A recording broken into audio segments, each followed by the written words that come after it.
ज्योति जी ग्वालियर से। राधे राधे महाराज जी। महाराज जी, आपने हमें एक भाई के अपने बहन के प्रति क्या कर्तव्य है इसके बारे में एक वीडियो में बताया था। आज मैं आपसे जानना चाहूंगी कि एक बहन का अपने भाई के प्रति क्या कर्तव्य होना चाहिए। अगर भाई बहन कभी आपसी लड़ाई में एक दूसरे को अपशब्द कह देते हैं तो क्या इसका पाप लगता है महाराज जी, या ये चलता देखो, है? एक घर में स्वाभाविक अनुकूलता प्रतिकूलता में थोड़ा एक दूसरे के प्रति रोष हो जाना वो कोई अपराध के अंतर्गत नहीं आता। जहाँ हम 4 बच्चे 4 परिवार के लोग रहते हैं तो कभी छोटी मोटी अनुकूलता में उसे हमें ऐसा वचन नहीं बोलना चाहिए जिससे उनका दुख हृदय में बहुत लंबे समय तक रहे। छोटी मोटी बातें तो ठीक है, हमें ऐसे वचन नहीं बोलने चाहिए कि हमारे वचन का दुख वो जब याद करें तब हृदय में। किसी के प्रति भी ऐसा नहीं बोलना चाहिए, क्योंकि सबके हृदय में परमात्मा विराजमान है।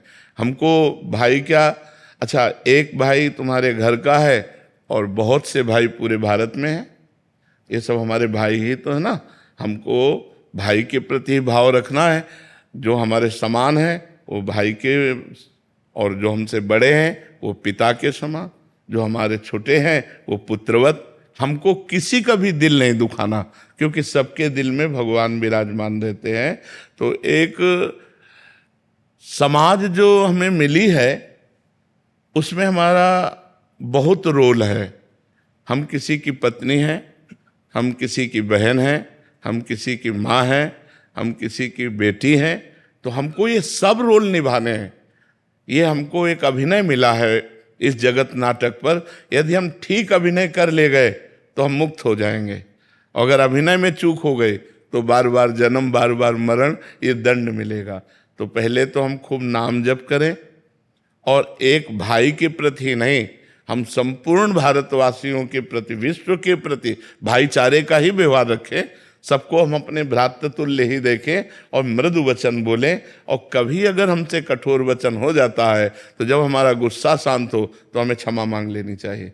हमको सब में भगवान देखने हैं। हाँ, हमें सेवा दी है कि हम अगर आप गलत चलते हैं तो हम आपको डांटें, लेकिन डांटने के बाद फिर आपसे हमें विनय करनी पड़ेगी। ये हमारी वैष्णव पद्धति है कि अगर हम किसी को कुछ बोलते हैं तो इसके साथ हमारी विनम्रता, हमारी क्षमा याचना की भावना उसके सामने प्रस्तुत होने, चाहे छोटा बच्चा ही क्यों ना हो।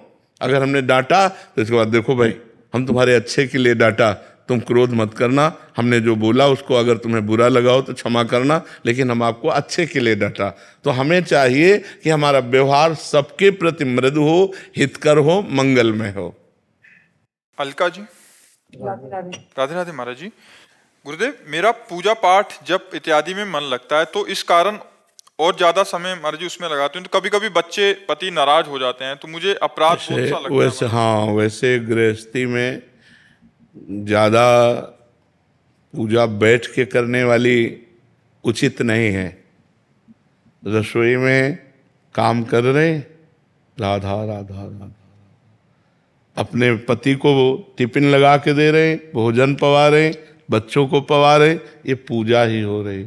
इन सब में भगवत भावना करें। अब आप 1 घंटा पूजा कर रहे हो, बच्चे को स्कूल जाना है, पति को ऑफिस जाना है, और वो सब असंतुष्ट हैं, तो मुझे लगता है वो पूजा ठीक नहीं है। पूजा उतनी ठीक है बैठ करके जिससे हमारे परिवार का बैलेंस बना रहे, हमारे परिवार में सब सुखी रहें। क्योंकि वो भूखे चले गए ऑफिस तो उनके अंदर आपकी भक्ति का विरोध पैदा होगा। बच्चा भूखा जा रहा है, ये सब ठीक नहीं है। बिल्कुल पूजा मत करो, हमारी बात समझो। अगर आप बिल्कुल पूजा नहीं कर रहे हैं और आप अपने पति को भगवत भाव से, पुत्र को भगवत भाव से रसोई बनाई, ठाकुर जी को दिखा दिया, पवा रहे, बढ़िया पूजा हो रही। नाम जप करना है ना। देखो, गोपी जनों की जब दिनचर्या में देखो तो लीप रहे तो भगवान का चिंतन कर रहे हैं, रसोई बना रहे तो भगवान का चिंतन कर रहे हैं, गाय दूह रहे तो भगवान का चिंतन कर रहे हैं, धान कूट रहे तो भगवान।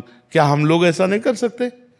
हल जोत रहे हैं, व्यापार कर रहे हैं, नौकरी कर रहे हैं, जो हमें पद सेवा मिली है हम भगवान का नाम जप करते हैं, उस सेवा पर ध्यान दें। हम लोग केवल उसी को पूजा समझते हैं। 4 अगरबत्ती घुमा दिया, फोटो रख करके और मूर्ति रख के, तो वो पूजा हो गई।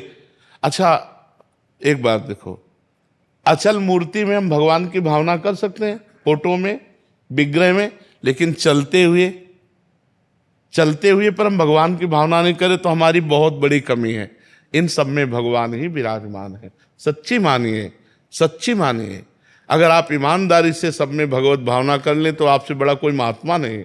स महात्मा सुदुर्लभा वासुदेवा सर्वमिति, स महात्मा सुदुर्लभा। और अगर भगवान चले जाएं तो देखो, आप अपने प्रिय पुत्र के शरीर को जला देंगे, प्रिय पति के शरीर को जला देंगे। क्यों? क्योंकि भगवान अंतर ध्यान हो गए। तो उन्हीं भगवान की पूजा करना है। अब सब खा पी के अपने अपने काम में चले गए, अब हमारे पास समय है तो हम टीवी ना खोलें, हम पूजा गृह खोलें, फिर अपने ठाकुर पूजा करें, फिर बैठ के जप करें, लेकिन वो बाद में करें।